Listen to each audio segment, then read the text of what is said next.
તો પોલીસ ને ખબર નહીં હોય? બધાને ખબર, બધા ઈ તો કૂતરા વાળા હપ્તા ખાય એટલે તો વેસાવે. ઈ તો મારા હાળા બધા વેસાવે. આ ધંધો પોલીસ જ કરાવે ને, બાકી કોઈના બાપની તાકાત છે કે કોઈ બુટલેગરું બને અને કોઈ દારૂ વેચી શકે? તમે કેટલા વર્ષથી રહો છો ઉનામાં? હું 21 વર્ષથી. ઓહો, તો તમને બધી માહિતી છે, વાંધો નહીં. ઓકે. ખોટી માહિતી જરાય ન હોય. હજી તો ગામના મને તો સોમનાથ જિલ્લાનો મોટો પીએસઆઈ હોય, એ મારી ભેગો આવી જાય, એની ગાડીમાં મને બેહાડે એટલે ગામના અડ્ડા બધા એને હું હોપી દઉં. ભાઈ અહીંયા દારૂ વેચાય, કેમ કે હું ખુદ જ પીવું છું. ના એ ભાઈ. હા બોલો. હવે દારૂના અડ્ડા માટેનું વાત ચાલી રહી છે ને? બોલો. હા, તો મચ્છી માર્કેટે 2 અડ્ડા છે. દેશી કે ઇંગ્લિશ? દેશી. જૂની મચ્છી માર્કેટે 2 અડ્ડા. અચ્છા. પછી ઇંગ્લિશ ને દેશી જોતો હોય તો ભીમપરામાં જવાનું, હંસાબેન ના. ઓકે. પછી ઇંગ્લિશ જોતો હોય તો પછીથી ત્યાંથી તમે હાલો તો એ બુટલેગરોનું નામ ખબર કઈ? નામ તો એક તો ભીમપરામાં હંસા. પછી આ છે મારે એમનું નામ કાંઈ વાંધો નહીં. એડ્રેસ ખાલી લોકેશન છે ને, લોકેશન કયો. હા, પછી જે આપણને સોની બજાર જે છે, લુવાર ચોકમાં એક જણ વેચે છે ઇંગ્લિશ. એમના ઘરે જ અડ્ડો છે. અચ્છા. ગલીઓમાં છે અંદર. ધોળા સડા પછી આવે છે. કુંવારવાડો. હા, નહીં, કુંભારવાડા તો વટી ગયા પછી એની વાત છે. આ તો લુવાર ચોક, અહીંયા જૂનું બસ સ્ટેન્ડ થઈને જવું પડે આપણને. નવા બસ સ્ટેન્ડ ની પાછળ જે બધી ઓલો એરિયા બન્યા છે, અહીંયા થઈને આમ અંદર જવાય. પછી અહીંયાથી આગળ જાય તો બધો મુસલમાન નો એરિયો આવી જાય. ત્યાં એક ઇંગ્લિશ નો ધંધો કરે છે. 3. પછી વિદ્યાનગરમાં એક વિજય થાડીઓ કરીને બુટલેગર તો વિદ્યાનગરમાં દુનિયાભરના છે. મેન કોણ છે? મોટામાં મોટો ઇંગ્લિશ નો ધંધો. હા, એક વિજય ફાડીઓ.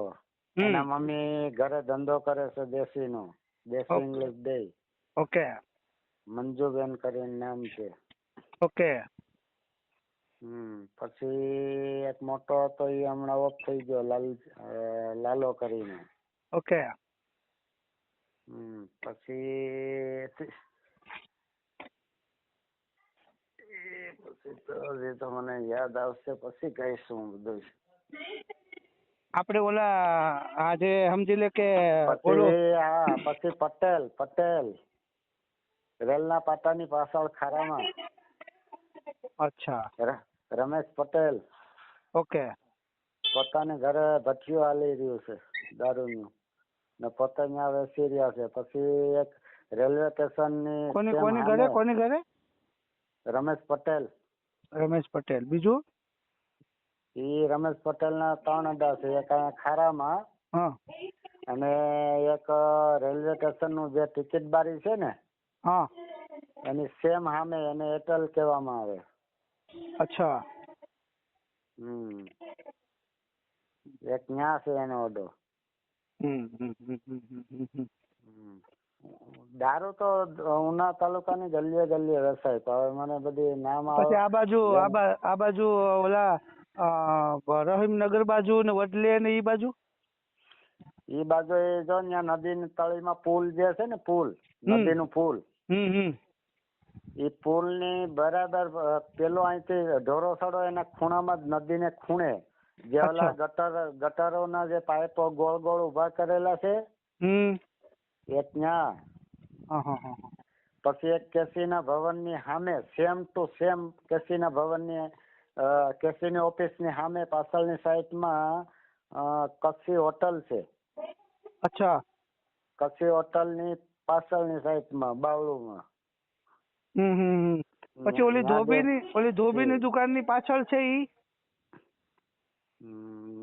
સામે ઓલી બાજુ આપણે શું કહેવાય ઓલું ખેતલા બાપાની ચાની ની પાછળ. બરાબર બરાબર બરાબર.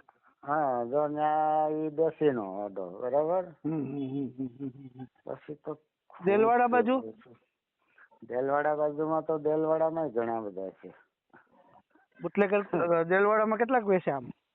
દેલવાડામાં તો જાજા. પછી ખાણમાં પછી ઓલો શું છે દેલવાડાથી સાંઈબાબાની આગળ જાય એ ગામમાં તો ઘેરે ઘેર છે. પછી નાંદણમાં છે ભાઈ, બધા ઘેરે ઘેર ભઠ્ઠીઓ ચાલુ જ હોય.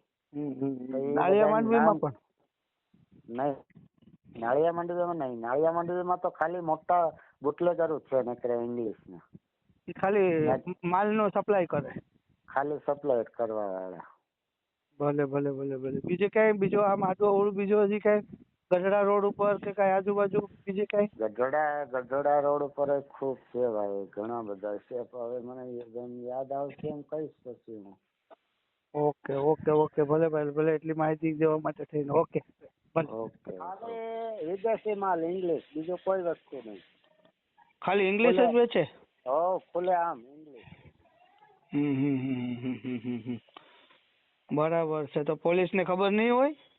બધાને ખબર. બધા ઈ તો કૂતરા વાળા હપ્તા ખાય એટલે તો વેચાવે. ઈ તો મારા વાળા બધા વેચાવે. આ ધંધો પોલીસ જ કરાવે ને, બાકી કોઈને બાપની તાકાત છે કે કોઈ બુટલેગરો બને અને કોઈ દારૂ વેચી શકે? તમે કેટલા વર્ષથી રહો છો ઉનામાં? હું 21 વર્ષથી. ઓહો, તો તમને બધી માહિતી છે. વાંધો નહીં. ઓકે. ખોટી માહિતી જરાય ન હોય. હજી તો ગામના મને તો સોમનાથ જિલ્લાનો મોટો પીએસઆઈ હોય એ મારી ભેગો આવી જાય, એની ગાડીમાં મને બેહાડે એટલે ગામના અડ્ડા બધા એને હું હોપી દઉં. અહીંયા દારૂ વેચાય કેમ કે હું ખુદ જ પીવું છું. ના એ ભાઈ જાય છે. આજે પૂંજાભાઈ ને રજૂઆત કરી છે. આ નાંદલ તો પથારી ફેરવી પૂંજાભાઈએ. દાંડી. હાય, હું છું ક્રુઝિન સિંઘાનિયા. આપની આસપાસના સત્ય સમાચાર જાણવા માટે જોતા રહો દીવ મિરર ન્યૂઝ. અને હા, લાઈક અને સબસ્ક્રાઇબ કરવાનું ભૂલતા નહીં. Thank you.